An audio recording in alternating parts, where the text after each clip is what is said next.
ಅಣ್ಣ ಅತ್ತಿಗೆ ಅತ್ತಿಗೆ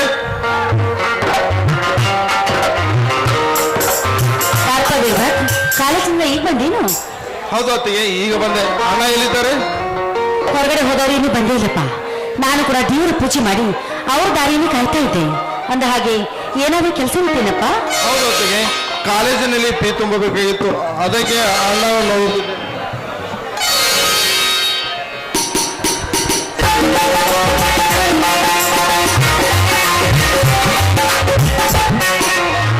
ಏನಪ್ಪ ವೀರಭದ್ರ, ಇವತ್ತು ಕಾಲೇಜಿನಿಂದ ಬೇಗ ಬಂದಿದ್ದೀಯಾ? ಹೌದಣ್ಣ, ಕಾಲೇಜಿನಲ್ಲಿ ಫೀ ತುಂಬಬೇಕಿತ್ತು, ಅದಕ್ಕೆ ಬಂದೆ ಅಣ್ಣ. ತುಂಬಿದ್ರಾಯ್ತು ಬಿಡು ವೀರಭದ್ರ, ನೀನಕ್ಕೆ ಸಪ್ಪಗ ಮುಖ ಮಾಡ್ತೀಯ. ತುಂಬೋ ಈ ಹಣ, ಮೊದಲು ಕಾಲೇಜ್ ಫೀ ತುಂಬು. ಈ ಹೊರದಾಟ ಬಡದಾಟ ಅಂತ ಅವನ್ನೆಲ್ಲ ಬಿಟ್ಟು ಬಿಡು. ಅವೆಲ್ಲ ಪುಂಡು ಪೋಖ್ರಿಗಳು ಆಡೋ ಆಟ. ಯಾಕಣ್ಣ ಅಂದು ಬಾಕ್ಸಿಂಗಲ್ಲಿ ಗೆದ್ದು ಬಂದು ಹೊಗಳಿ ಇಂದು ಇಂಥ ಮಾತನಾಡುತ್ತಿರಲಿಲ್ಲ? ನನಗೇನು ಅರ್ಥವಾಗುತ್ತಿಲ್ಲ. ನೋಡಪ್ಪ, ಎಷ್ಟು ಆದ್ರೂ ಅವರು ದೊಡ್ಡವರು, ನಾವು ಬಡವರು. ಅವರನ್ನು ಎದುರು ಹಾಕಿಕೊಂಡು ಬಾಳಲು ಸಾಧ್ಯವಿಲ್ಲಪ್ಪ, ಸಾಧ್ಯವಿಲ್ಲ. ಯಾರಣ್ಣ ದೊಡ್ಡವರು? ಶ್ರೀಮಂತರಾದ ಮಾದಕ್ಕೆ ಅವರಿಗೇನು ಕೊಂಬುಗಳು ಬಂದಿರ್ತವೆ? ನೋಡೋಣ, ಹಿಂದಿನ ಕಾಲದಲ್ಲಿ ಊರಿಗೊಬ್ಬ ಪುಂಡನಿರ್ತಿದ್ದ, ಆದರೆ ಈಗ ಮನೆಗೊಬ್ಬ ಪುಂಡದಿದ್ದಾನಣ್ಣ. ಹೇಳೋಣ, ಯಾರೇನೆಂದರೆ ಹೇಳೋಣ. ಈ ಊರಿನ ಅಗರ್ಭ ಶ್ರೀಮಂತ ಕಾಳಿಂಗರಾವ್ ಅಳಿಯನನ್ನೇ ಸೋಲಿಸಿದೆಯಂತೆ. ಹೌದಣ್ಣ, ಆ ಕಾಳಿಂಗರಾವ್ ಎದುರಿಸಿದಲ್ಲ ನಿನ್ನ ಅಣ್ಣ.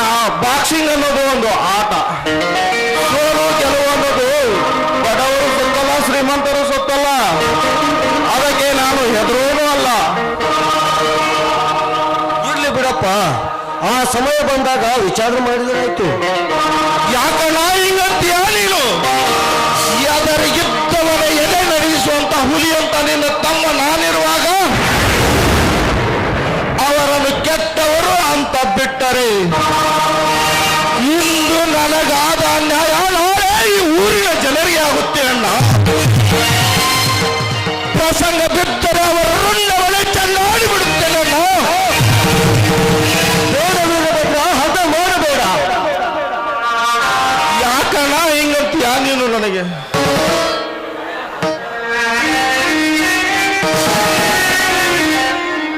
ಅಣ್ಣ, ಅತ್ತಿಗೆ ಬನ್ನಿ ಅಣ್ಣ, ನಿಮಗೆ ಸ್ವೀಟ್ ತಂದಿದ್ದೇನೆ. ಆಯ್ತಲ್ಲ, ಅಂತ ಸಂತೋಷದ ವಿಷಯ ಏನಿದೆಯಪ್ಪ? ಈ ರೀತಿ ಸ್ವೀಟ್ ಹಂಚುತ್ತಿರು. ಅತ್ತಿಗೆ, ನಿಮ್ಮ ಆಶೀರ್ವಾದದಿಂದ ನಾನು CET ಪರೀಕ್ಷೆಯಲ್ಲಿ ರ್ಯಾಂಕಿಂಗ್ ಲಿಸ್ಟ್ ಅಲ್ಲಿ ಬಂದಿದ್ದೇನೆ ಅತ್ತೆ, ಅದಕ್ಕೆ ಈ ಸ್ವೀಟ್ ತಂದಿದ್ದೇನೆ.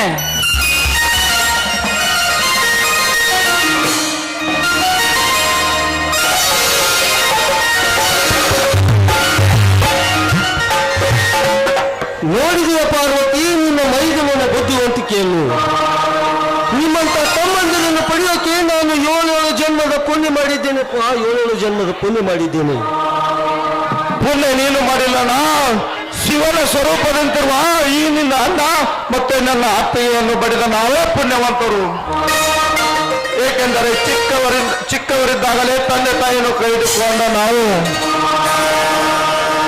ಕೆತ್ತು ಕೊಟ್ಟು ಬೆಳೆಸಿ ಉಣಿಸಿ ತಿನಿಸಿ ದೊಡ್ಡವರು ಮಾಡಿದಿರಲ್ಲಣ್ಣ. ಈ ನಿಮ್ಮ ಋಣವನ್ನು ನಾವು ಜನ್ಮ ಪೂರ್ತಿ ತೀರಿಸಲು ಸಾಧ್ಯವಿಲ್ಲಣ್ಣ. ಆಕಾಶ್, ನೀನ್ ಯಾಕಪ್ಪ ಮೌನವಾಗಿ ನಿಂತುಕೊಂಡೆ? ಅತ್ತಿಗೆ, ರ್ಯಾಂಕ್ ಏನೋ ಬಂತು, ಆದರೆ ಯಾಕಪ್ಪ ಆದರೆ ನೀನು ಮಾತಾಡ್ತಿ? ಅತ್ತಿಗೆ, ಇಂದಿನ ದಿನದಲ್ಲಿ ಇಂಜಿನಿಯರಿಂಗ್ ಡಾಕ್ಟರ್ ಓದಬೇಕಾದರೆ ಲಕ್ಷಾಂತರ ರೂಪಾಯಿ ದುಡ್ಡುಗಳು ಖರ್ಚು ಮಾಡಬೇಕಾಗತ್ತೆ. ಅತ್ತಿಗೆ, ನಾವು ಬಡವರು. ಬಡತನದಲ್ಲಿ ಹುಟ್ಟಿದ ಎಷ್ಟೋ ವಿದ್ಯಾರ್ಥಿಗಳು ಎಜುಕೇಶನ್ಗಾಗಿ ಬೇರೆ ಬೇರೆ ರಾಜ್ಯಗಳಲ್ಲಿ ದುಡಿತಿರುವಾಗ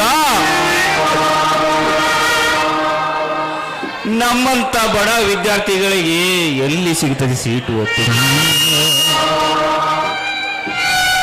ಅದರಲ್ಲಿ ಈ ಶಾಲಾ ಕಾಲೇಜುಗಳು ಬಿಸಿನೆಸ್ ಮಾಡುವ ಮಾರ್ಕೆಟ್ಗಳಾಗಿ ನಾ ಮುಂದೆ ನೀ ಮುಂದೆ ದುಡ್ಡು ಮಾಡುವ ಮಾರ್ಕೆಟ್ಗಳಾಗಿ ನಡೆದು ಬಿಟ್ಟಿದ್ದೇವೆ. ನಮ್ಮಂತ ಬಡ ವಿದ್ಯಾರ್ಥಿಗಳು ಗೋಳು ಕೇಳುವರು ಯಾರು ಅತ್ತಿಗೆ ಯಾರು? ತಮ್ಮ, ನಾನು ಓದವೇ ದೊಡ್ಡನಾದೆ, ನೀನು ಓದಿಯೂ ದೊಡ್ಡನಾಗಬೇಡ. ಹಣ ಎಷ್ಟೇ ಖರ್ಚಾದರೂ ನೀನು ಚಿಂತೆ ಮಾಡಬೇಡ, ಹಣವನ್ನು ನಾ ಕೊಡ್ತೀನಿ. ನೀನು ನಗನಗ್ತಾ ಇರ್ಬೇಕಪ್ಪ, ನಗನಗ್ತಾ ಇರಬೇಕು. ಆಯ್ತಣ್ಣ. ಸರಿ ವೀರಭದ್ರ, ಆಕಾಶ್, ಈಗಲಾದ್ರೂ ನಿನ್ನ ಚಿಂತೆ ಬಗೆಹರಿತಲ್ಲ. ಆಯ್ತು ಅತ್ತಿಗೆ. ಇದೇ ಈ ಸಂತೋಷದಲ್ಲಿ ಈ ಒಂದು ಅಣ್ಣನಿಗೋಸ್ಕರ ಅಣ್ಣನಿಗೋಸ್ಕರ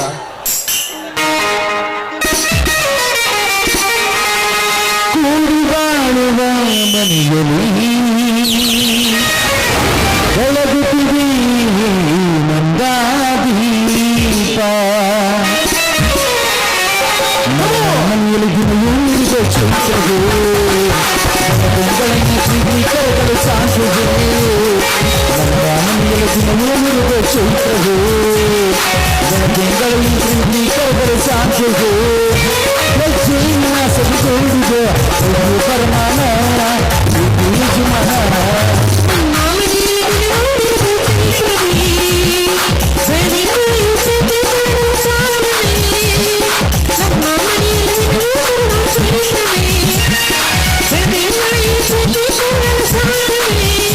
ಹೆಚ್ಚಿನ ಸರಿಗೊಂಡಿದೆ ಹೃದಯ ಪರಮಾನ ಯಜಮಾನ. ನಮ್ಮ ಮನೆಯಲ್ಲಿ ದಿನವೂ ಚೈತ್ರವೇ, ಬೆಳಗಿನ ಪ್ರೀತಿ ಕರಗಳು ಸಾಧ್ಯವೇ.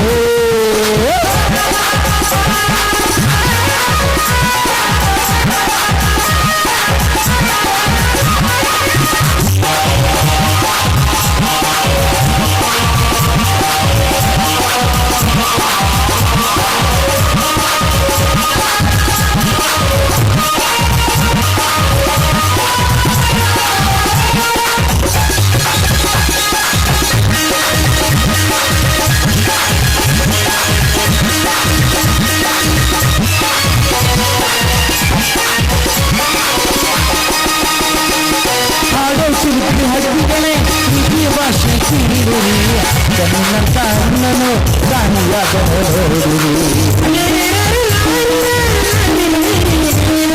ಹಾಡೋ ಶಿಲ್ಪಿ ಹಕ್ಕಿಗಳೇ ಪ್ರೀತಿಯ ಭಾಷೆ ಕೀಳುರಿ, ಕಣ್ಣಂತ ಅಣ್ಣನು ರಾಣಿಯಾಗ ಶಿಲುಬೆಯನ್ನೇ ಹೇಳಿದರೆ ಅಜನವನ್ನು ತುಂಬಿದೆ. ಹಾರಾಡೋ ಮನಸ್ಸಿಗೆ ಆಕಾಶವನ್ನೇ ನಾವೇ ಕಣ್ಣುಗಳೇ ಕೊಡೆಯಾಗದೆ ಕಣ್ಣ ಹಂತಕ್ಕೆ ನಡೆ. ನಮ್ಮ ಮನೆಯಲ್ಲಿ ದಿನವೊಂದು ಚಿತ್ರವೇ, ಬೆಳಗಿನ ಕರಗಳು ಸಾಧ್ಯವೇ.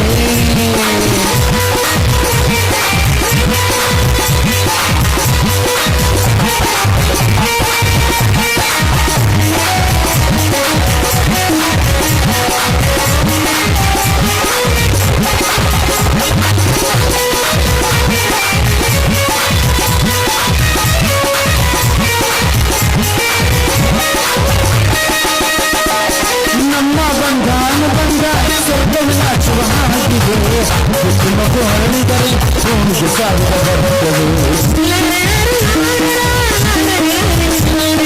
ನಮ್ಮ ಬಂಧ ಸ್ವರ್ಗವು ನಾಚುವ ಹಾಗಿದೆ, ಮಗು ಹರಳಿದರೆ ಭೂಮಿಗೆ ಸಾವಿರ ಬರುತ್ತದೆ.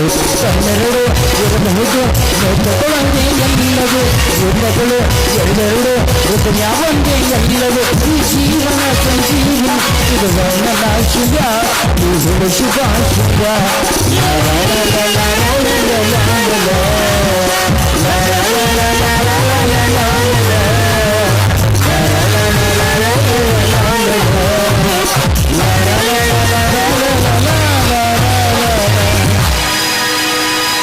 ಸರಿ ನಡಿ, ಎಲ್ರು ಸರಿ ಊಟ ಮಾಡೋಣ.